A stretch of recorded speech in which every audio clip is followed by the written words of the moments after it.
KAAPA case പ്രതിയെ പാർട്ടിയിലേക്ക് സ്വീകരിച്ചത്. പാർട്ടിയുടെ ഭാഗമായ യുവാവ് കഞ്ചാവുമായി പിടിയിലായത്. ഒടുവിൽ സുധീഷിനെ 7 ലിറ്റർ മദ്യവുമായി എക്സൈസ് പിടികൂടിയത്. ഇതര പാർട്ടി ബന്ധങ്ങൾ ഉപേക്ഷിച്ച് വന്നവരെ സമീപകാലത്ത് ഒപ്പം ചേർത്തത് പത്തനംതിട്ടയിൽ CPM-നെ തിരിഞ്ഞുകുത്തുകയാണ്. അതിൽ ഒടുവിലത്തെ സംഭവമാണ് എക്സൈസ് കേസ്.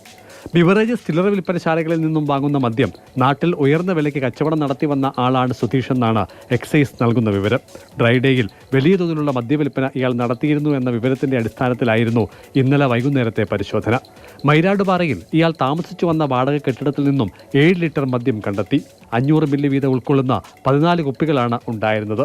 കോന്നി എക്സൈസ് സംഘം പിടികൂടിയ സുധീഷിനെ കോടതി റിമാൻഡ് ചെയ്തു. നേരത്തെ CPM-നൊപ്പം ചേർന്നവരിൽ യദുകൃഷ്ണൻ എന്ന ആൾ കഞ്ചാവുമായി പിടിക്കപ്പെട്ടിരുന്നു. സംഭവത്തിൽ പ്രതിഷേധിച്ച് DYFI എക്സൈസ് ഓഫീസ് മാർച്ച് പ്രഖ്യാപിച്ചു. അപകടം മണത്ത് പിന്നീട് അവർ സമരം ഉപേക്ഷിക്കുകയാണുണ്ടായത്. കാപ്പ കേസ് പ്രതി ശരൺചന്ദ്രൻ അടക്കം 62 പേരാണ് മലയാലപ്പുഴ മേഖലയിൽ നിന്നും പോയ ജൂൺ മാസത്തിൽ CPM-ൽ ചേർന്നത്. ഇയാളെ അടുത്തിടെ DYFI മേഖലാ വൈസ് പ്രസിഡന്റായി തിരഞ്ഞെടുക്കുകയും ചെയ്തു. മാതൃഭൂമി ന്യൂസ്, പത്തനംതിട്ട.